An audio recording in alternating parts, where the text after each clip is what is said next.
que les gens se connectent. Donc, vous avez toutes fait le dessin d'hier, j'imagine, si vous êtes là. Ou peut-être pas, hein. Oui! Ah oui, j'ai beaucoup aimé. Ouah, génial. Je sais pas si vous avez vu la photo de Martine dans le groupe. Ah Elle m'a oui, fait rire. Ouais, ouais, c'était super, hein. D'ailleurs, je l'ai repris. Je me suis aussi fait une photo comme ça parce que je trouve l'idée vraiment super. belle idée. Ouais. Euh, bon. Alors, nous sommes 41 personnes aujourd'hui. On est un peu moins qu'hier, mais c'est souvent comme ça, hein. Le premier jour, il y a beaucoup, beaucoup de monde. Euh, Après, je pense qu'il y a il y a énormément de personnes qui l'ont vu, qui l'ont fait en différé. Euh, mais moi, je suis quand même assez ravie de voir que vous êtes beaucoup à 11 heures. C'est vraiment chouette. Alors, et encore, il y a des personnes qui n'arrivent pas à se connecter.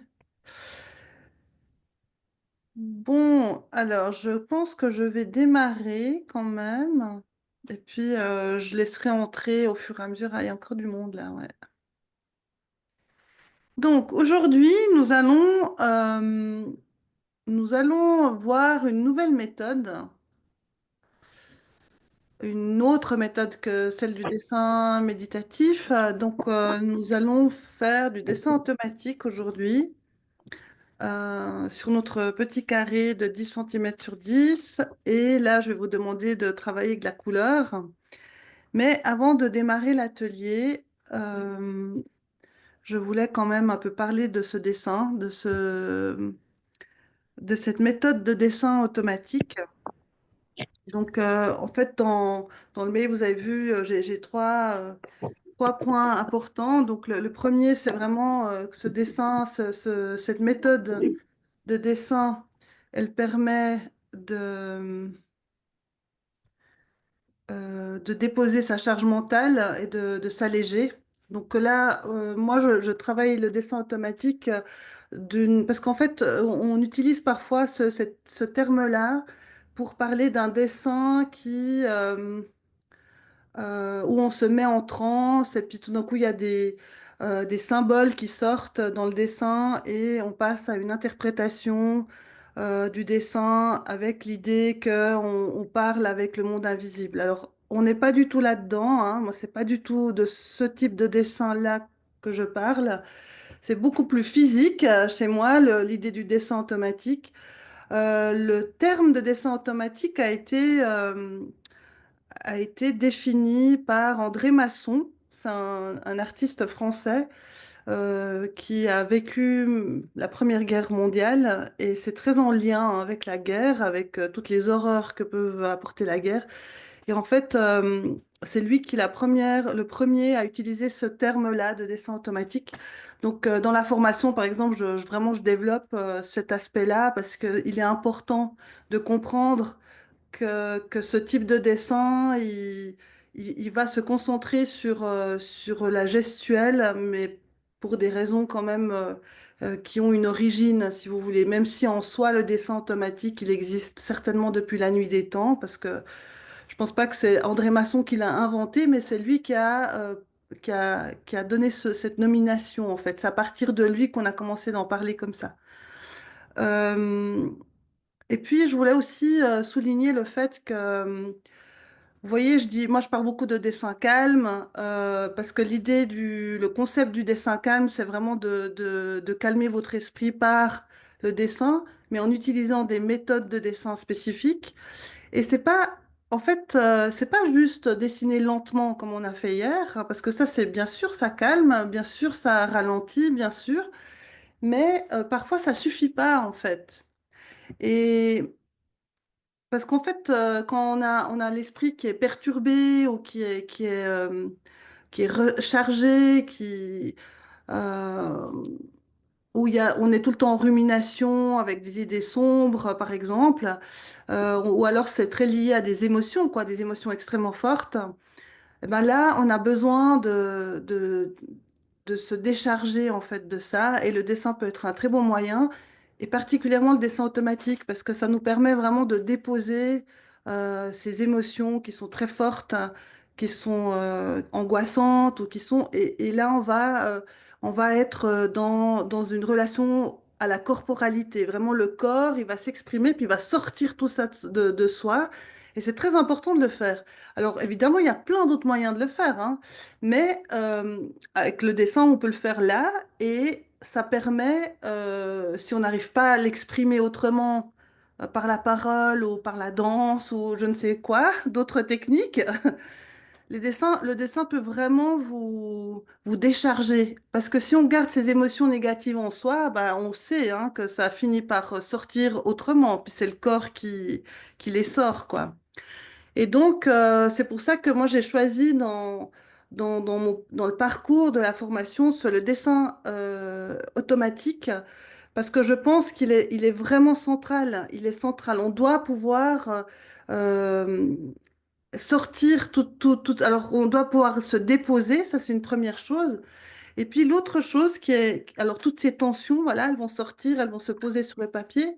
Et aussi lâcher ce concept du parfait, du beau, ça veut pas dire, alors il faut bien me comprendre, lâcher ce concept ne veut pas dire ne pas chercher à faire des beaux dessins, hein. Mais si on veut arriver à une certaine esthétique dans son dessin, on est obligé d'accepter de faire des dessins moches, des dessins ratés, des dessins dont on a peut-être un peu honte. Il faut qu'on passe par là. Parce que vous pouvez pas faire des jolis dessins. C'est pas possible. Ça n'existe pas, ça.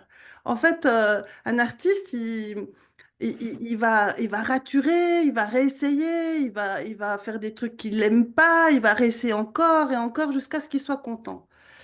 Et ce passage-là, je me suis rendu compte avec la formation il y a pour beaucoup de personnes, il est difficile parce que on veut tout de suite avoir un beau résultat. Et du coup, on a tellement peur de se rater on va essayer de trouver des moyens pour être sûr qu'à la fin, le résultat, il est pas trop moche.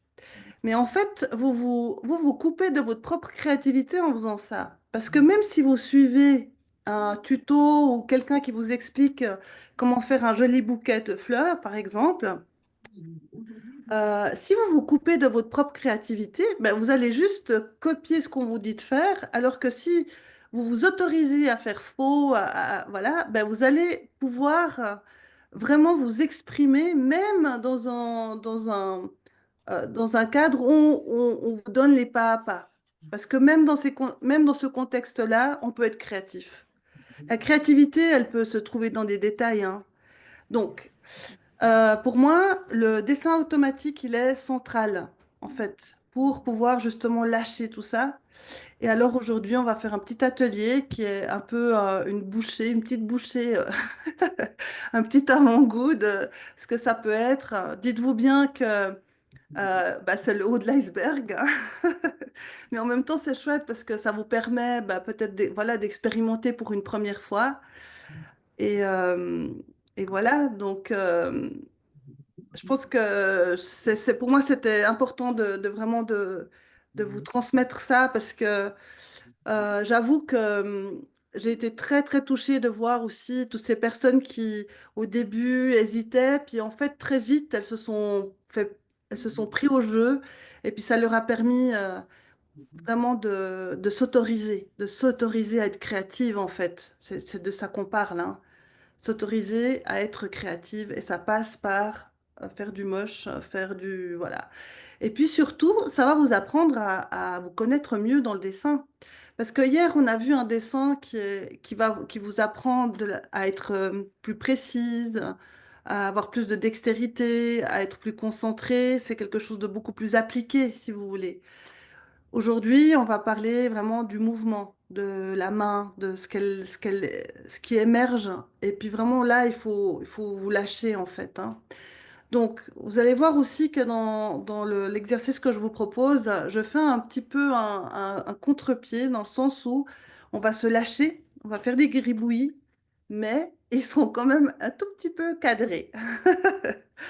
Et c'est aussi ça qui est intéressant, vous voyez, d'être dans ce lâcher et en même temps voir qu'on peut aussi enfin il y a une maîtrise qui est possible et qui est une maîtrise euh, qui est une maîtrise qui est, comment dire, dans l'espace. C'est-à-dire que pour moi, la feuille, c'est toujours une question d'espace, même si c'est petit. C'est comment on se positionne dans la feuille, c'est très important. Et puis là, vous allez voir, j'ai de nouveau l'idée un peu du cadre. Donc ça vous oblige quand même d'être un tout petit peu dans le contrôle quand on fait le gribouillis. Mais c'est juste une pointe, quoi. Alors, il y a une personne qui arrive et puis je vais lancer l'atelier. Donc, vous choisissez, moi je vous propose de peut-être choisir trois, quatre couleurs différentes. Euh, moi, j'ai choisi les oranges, hein. Je suis dans les oranges rouges. Donc, vous allez voir dans le... Après, vous pouvez aussi faire juste avec deux couleurs. Il faut vraiment vous sentir assez libre, hein. Et puis, si vous finissez avant moi, bah, et vous estimez que c'est fini, bah, vous arrêtez. Et puis, si vous n'avez pas fini, bah, vous pouvez aussi continuer par la suite. OK. Alors maintenant, je vais vous proposer de basculer. On est 52 quand même. C'est super. Alors, euh, partage d'écran. Voilà, je suis en partage d'écran. Alors, est-ce que vous êtes prête? D'accord. Ghislaine, c'est toi que je vois. Est-ce que tu pourrais dire que tu es prête? Il faut juste me dire comme ça. Ok, ouais, voilà, ouais, Marie-Reine, parce que je vous vois pas toutes là quand je bascule, mais les personnes que je vois Cécilia aussi, Colette. Bon, ok, c'est parti. Je lance le dessin guidé. C'est parti pour notre deuxième dessin, donc de ce défi de 3 jours de dessin calme. Alors, aujourd'hui, je vais vous demander de choisir un feutre d'une couleur. On va travailler avec des couleurs. Alors, moi, je vais travailler dans les rouges, orangés, mais vous pouvez évidemment prendre les couleurs que vous voulez. Et l'idée ici, c'est, nous allons prendre un feutre, une couleur, et nous allons, en fait, on va faire un trait qui va être une ligne, qui va se promener dans notre espace, ici, dans notre carré. Et une fois qu'on considère que c'est terminé, on lève le feutre. C'est-à-dire on pose le feutre, on fait notre ligne, on fait comme des gribouillis, si vous voulez. On va essayer de trouver un mouvement de la main qui est votre mouvement à vous, qui vous correspond. Il faut que ce soit vraiment très intuitif. Et nous allons remplir cet espace avec une ligne en essayant de nouveau de garder un petit bord blanc autour de notre espace. Mais on va y aller et vous allez voir, ça va être beaucoup plus simple en démarrant. Vous allez me voir faire. Alors, c'est parti. Donc, je pose et puis je fais genre des gribouillis. J'essaie de remplir tout mon espace sans lever le crayon, le feutre. Vous voyez, ça peut être une sorte de mouvement. Vous vous laissez aller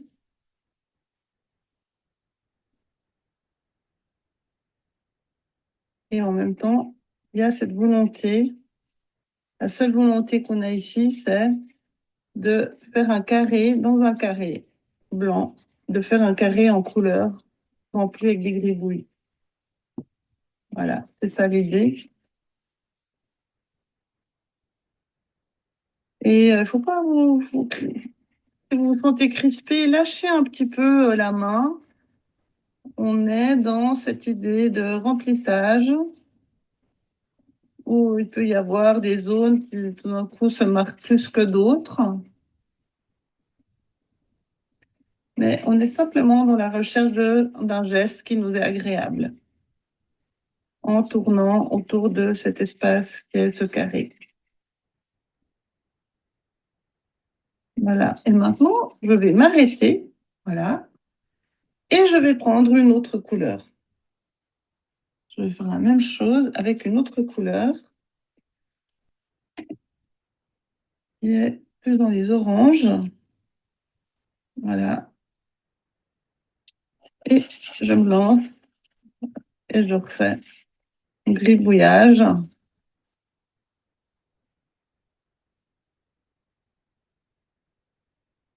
Ce qu'on cherche, c'est aussi d'avoir une forme de homogénéité dans le remplissage à force de faire ce gribouillage comme ça, de faire un... Parce qu'on peut tout à fait maîtriser ça en mettant, en appuyant par endroits, en restant un peu plus longtemps pour mettre plus de feu de cette couleur. Et vous voyez que petit à petit, on arrive à avoir une homogénéité dans la couleur. Et en même temps, il y a ce geste qui commence de plus en plus à se marquer, à être... peut-être qu'il commence à apparaître pour vous. Vous avez l'impression de faire toujours des ronds ou de faire toujours des gribouillis comme ça ou de faire des ronds. Puis après, c'est vraiment très, très personnel, ça. Mais il faut juste vous laisser aller à votre gestuelle. Voilà, puis je vais prendre une troisième couleur.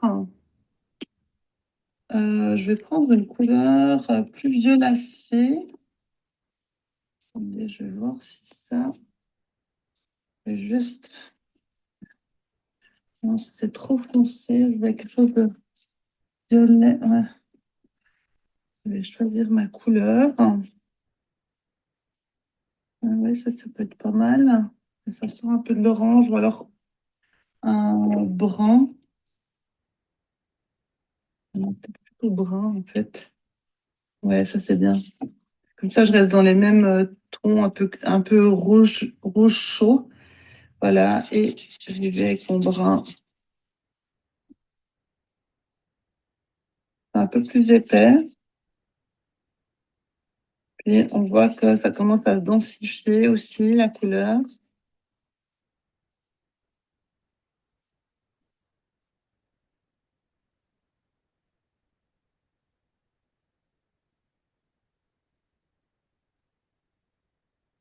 Et de temps en temps, on contrôle sa respiration. C'est la même chose qu'avec le dessin méditatif. C'est vraiment important de temps en temps de mettre votre attention sur votre respiration et vous demander si vous êtes, enfin, vous demandez, observer si vous êtes en apnée, simplement reprendre votre respiration. C'est tout. Regardez cette fluidité.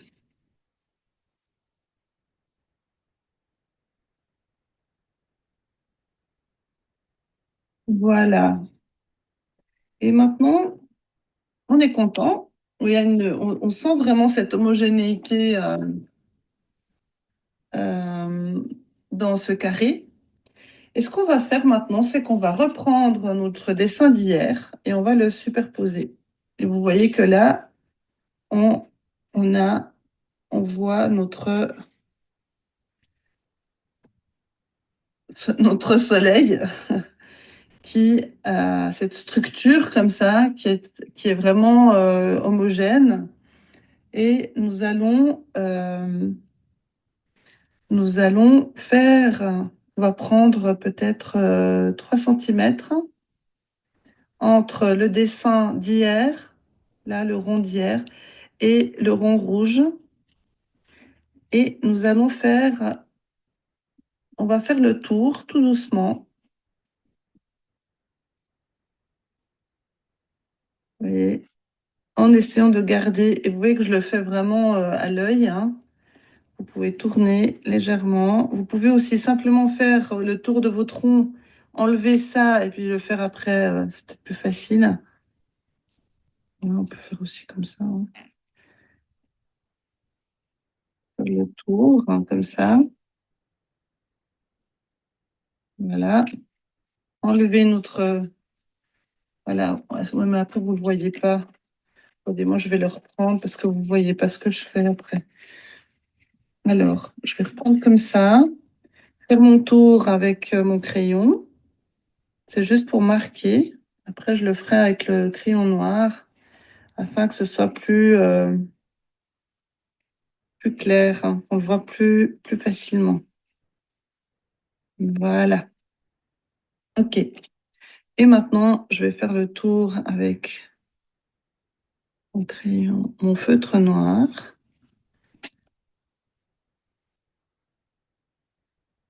Voilà.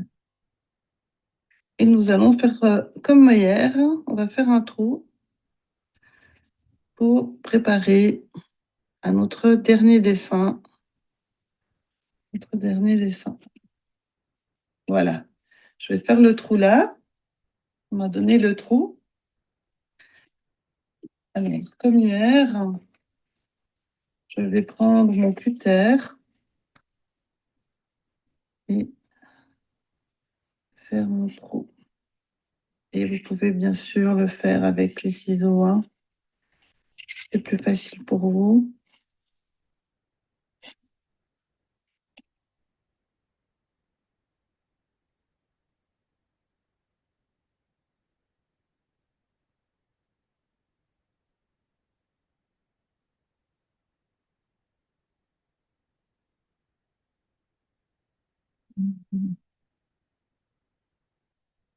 C'est c'est optionnel, hein, ces trous, vous n'êtes pas obligé de les faire, hein. Mais c'est vrai que c'est sympa parce qu'après, on va avoir un résultat. Vous voyez, là, voilà, je suis prête pour demain. Donc là, on a notre soleil avec un tour orange. Et puis demain, eh bien, vous allez voir ce qu'on va faire demain. Voilà, j'ai mes deux dessins. Donc, dessin méditatif. Ça, c'est un dessin automatique. On va parler de dessin automatique ici. Et demain, nous verrons comment nous recentrer. Jeudi. Mandala libre. Oui, oui, jeudi. Non, c'est pas demain, c'est jeudi. Ouais. Qu'il y a eu ce changement. Donc jeudi, nous retrouvons pour faire le mandala libre. Au revoir.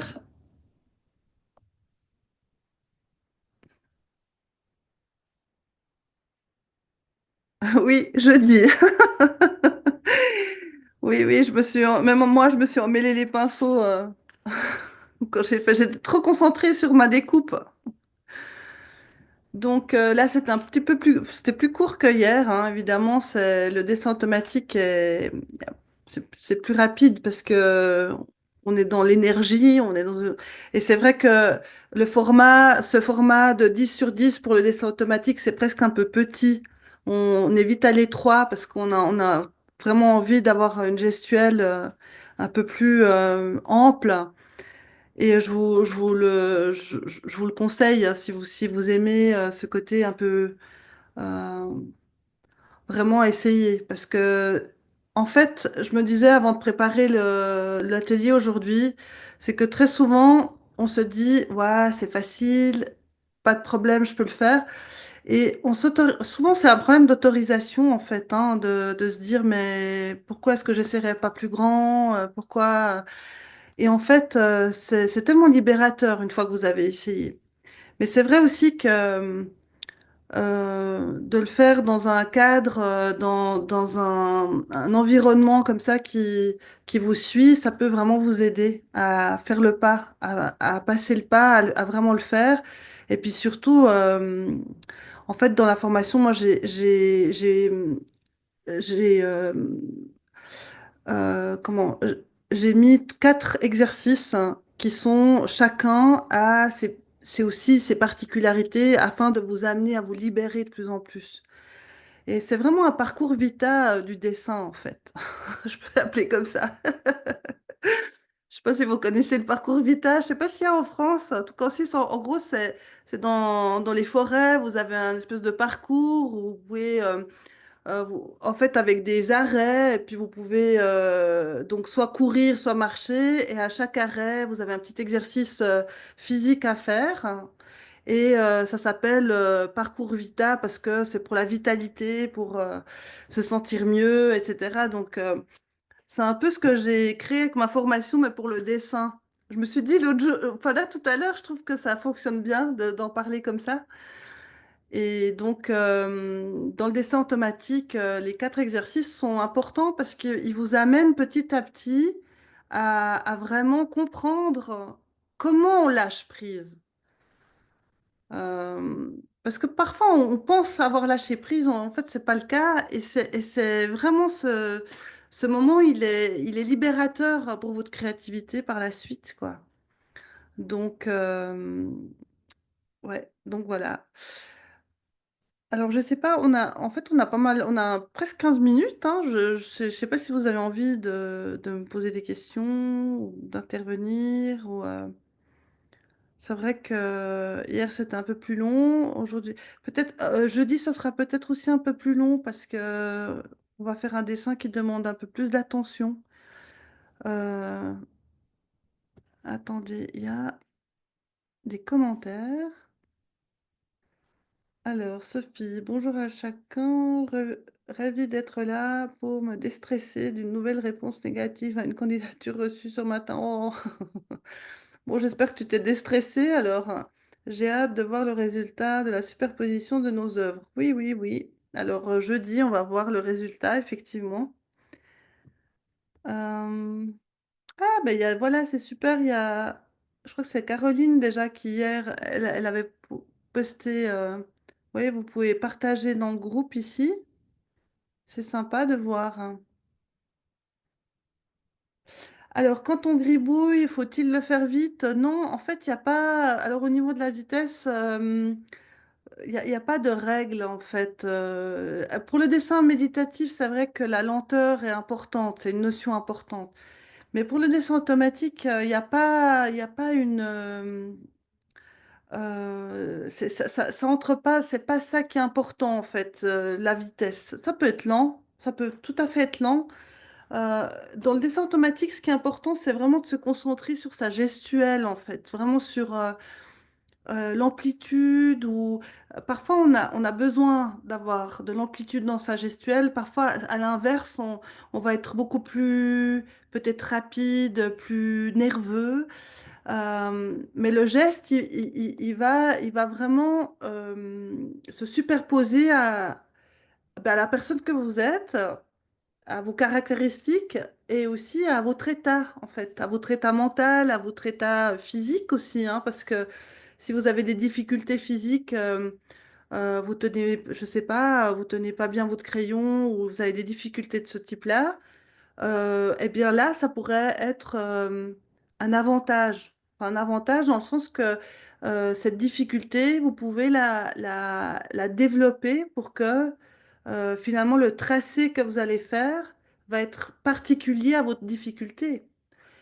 Et si vous le développez, ça peut vraiment, vous pouvez peut-être arriver à des textures, à des façons de faire qui sont très, très différentes de ce qu'on voit d'habitude.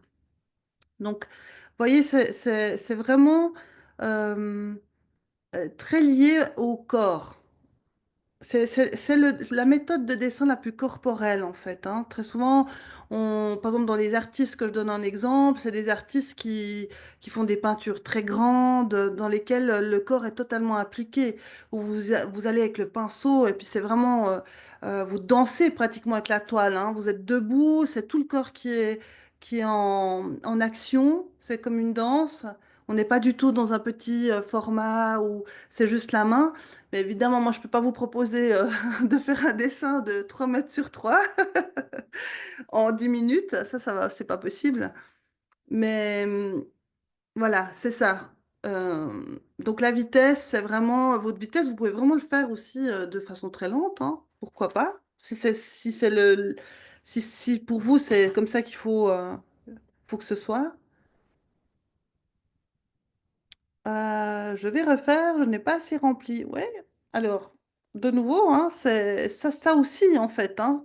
On peut s'arrêter, on peut laisser trait aérien, on peut remplir un maximum, on peut charger en fait.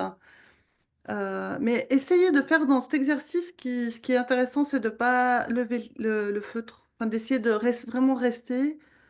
Et ça peut aussi être intéressant de le faire lentement, parce que quand on est lent, tout d'un coup, on va peut-être naviguer avec cette trace comme ça dans l'espace. Ça peut être très très intéressant de le faire plus lentement. Ça va mieux, merci, Sophie. Ah bah c'est chouette. Non, non, ça peut vraiment aider, hein. Je vous assure que si vous êtes dans un moment très difficile, ça peut être libérateur. Je voudrais vous poser une question sur l'épaisseur des feutres que vous utilisez. Il a alors, moi j'utilise qu'est-ce que j'ai utilisé? Ouais, ils sont attendez, ils sont je crois que j'ai utilisé attendez, ils sont là mes feutres. Alors, ouais, je vais vous montrer, c'est ça. Bon, je sais pas si ça vous donne vraiment si je me mets à côté, par rapport à mes lunettes. Voilà, donc c'est pas très épais, puis c'est pas très fin. C'est un peu entre les 2. Hein. Donc, alors, est-ce qu'il y a d'autres questions? J'ai eu besoin de remplir les blancs. Je vais creuser ça. Oui, bon, Caroline. Oui, oui, d'accord. Ah, pas de vide, hein? Faut pas de vide. C'est intéressant. Mais avec le dessin, vous savez, il se passe tellement de choses. En plus, ce qui est chouette, c'est que il se passe des choses qu'on n'arrive pas forcément à nommer. Après, on essaie de se donner des explications, mais parfois, c'est même pas nécessaire. Moi, je crois que si simplement de faire un peu des gribouillis comme ça vous libère, hein, et puis vous vous autorisez à le faire déjà. Moi, j'ai vu des personnes qui s'autorisaient pas à faire des gribouillis parce qu'on leur a tapé sur les doigts quand ils étaient petits, puis c'est resté ancré. Et ça, c'est des croyances qui ont un impact, bon, pas que sur le dessin, ça a un impact sur tous les choix que vous faites dans votre vie, en fait, mine de rien. Mine de rien, ça veut dire qu'il y a des choses que vous vous autorisez pas à faire. Et je pense que de déjà faire juste ce pas, de s'autoriser à faire du gribouillage, c'est libérateur. Hein. Et aussi de se dire, bon, vous pouvez vous dire: «Oui, mais enfin, c'est ridicule, franchement, faire des gribouillis». Eh ben, non, pensez que, c'est vraiment des techniques, par exemple, qui sont utilisées pour la mémorisation. Parce que, il y a ça a été, bon, prouvé, démontré par, des études scientifiques, que, lorsque, par exemple, vous écoutez, une conférence, je sais pas si vous avez remarqué, mais il y a des personnes, hein, qui ont ce besoin instinctif de faire des petits gribouillis sur leur cahier, enfin et ça, en fait, ça a été démontré qu'en faisant cette action, ça augmentait la concentration sur ce que vous écoutez. C'est marrant, hein? Et alors après, on vous explique pourquoi, mais comme moi je suis pas neurologue et c'est des termes très techniques, voilà, je peux pas aller plus loin que ça. Mais en tout cas, ça a été démontré qu'en faisant des gribouillis lors d'une conférence, ça vous permet d'augmenter votre concentration sur la conférence. Donc, vous voyez, mine de rien, ça a vraiment, voilà, ça a c'est une technique qui libère vraiment. Bonjour, je suis arrivée trop tard. Y aurait-il un replay? Oui, oui, oui. Alors, la rediffusion, je vous l'envoie à 2 heures. Normalement, vous devez recevoir le lien pour la rediffusion.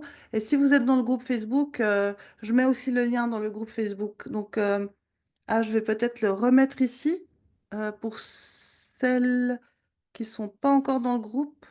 Attendez, mince, c'est pas ce que j'ai voulu faire. Il faut juste que je retrouve le lien. euh, Parce que je crois que pas tout le monde est dans le groupe. Alors, dans le groupe Facebook, qui est le grand groupe, moi j'appelle ça le grand groupe, euh, voilà, je vais vous le mettre ici. Voilà, il est dans les commentaires pour celles qui font pas partie du groupe et qui aimeraient venir en faire partie. Vous pouvez venir. En fait, c'est là où on va partager nos dessins. Donc, c'est assez sympa parce qu'on voit du coup les dessins de chacun. Euh, et voilà. Pourquoi je parlais de ça? Ah oui, et puis la rediffusion, je la mets aussi dans le groupe. Bon, hier, j'ai eu quelques petits soucis, j'ai dû mettre le lien de ma chaîne YouTube, mais maintenant, c'est bon, quoi. C'est dans le groupe aussi, la rediffusion. Désolée, je dois partir. Des brushes. Ah, c'était par rapport au feutre, je pense. J'ai réussi à mal couper mon cercle. Passer au soleil, la lune. C'est sympa. Mais oui, c'est pas mal, hein, du soleil à la lune. Moi, j'aime bien. Je me suis mise au sketchnoting. Ça passe mieux en réunion. Ouais, ouais. Non, non, mais c'est assez rigolo, hein. En plus, voilà, maintenant, c'est des techniques qu'on développe. Comme quoi, quand on nous disait, oui, tu te concentres, arrête de faire tes gribouillis. Alors que c'est justement en faisant les gribouillis qu'on se concentre. Alors après, ça marche mieux pour certaines personnes que pour d'autres, hein. Oh, il faut pas mal me comprendre. Je suis pas en train de dire maintenant si vous allez à une conférence et vous voulez vraiment vous concentrer, faites des gribouillis parce que peut-être que ça marche pas pour vous. Je veux dire, moi par exemple, j'ai pas, j'ai rarement fait des gribouillis aux conférences. Je fais de temps en temps, je mets des notes et puis mais j'ai pas ce besoin-là. Donc, c'est pas si systématique. Mais pour certaines personnes, c'est. Et alors, ce que moi j'ai pu lire, c'est que particulièrement pour les personnes qui sont hyper actives, bizarrement, alors pour elles, ça marche très très bien. Mais bon, ça c'est. Voilà, après il faut essayer. Et puis, bon, bah écoutez, est-ce que vous avez envie de dire quelque chose? Puis si c'est pas le cas, eh ben moi, je vous retrouve jeudi pour le dernier atelier où on va faire notre dernier dessin. Donc là, on a fait ça. Moi, je vais vous les montrer comme ça les deux. Hein. Comme ça, on peut faire les yeux. Et puis, on va faire donc le dernier dessin jeudi. Et je vous rappelle que pour celles qui seront intéressées d'aller plus loin, il y a une nouvelle session de ma formation Dessin calme qui démarre mardi 11. Et vendredi, je vais expliquer beaucoup plus précisément en quoi elle consiste, cette formation de 6 semaines. C'est 6 semaines et elle est à vie, hein. Une fois que vous êtes dedans, vous avez accès à tous les exercices tant que vous voulez. Donc voilà, si vous êtes intéressé, ben, notez-vous vendredi 19h. Je vais faire un webinaire où je vais vous présenter la formation de l'intérieur et puis on pourra discuter, vous pourrez me poser plein de questions si vous êtes intéressé. Mais en attendant, on se voit jeudi pour se rééquilibrer par le dessin. Ça sera voilà, le mandala libre en fait. On va faire un mandala libre et je vous expliquerai en quoi ça consiste pour moi un mandala libre. Et voilà, donc moi je vous souhaite un bon appétit et puis je vous retrouve jeudi. Au revoir!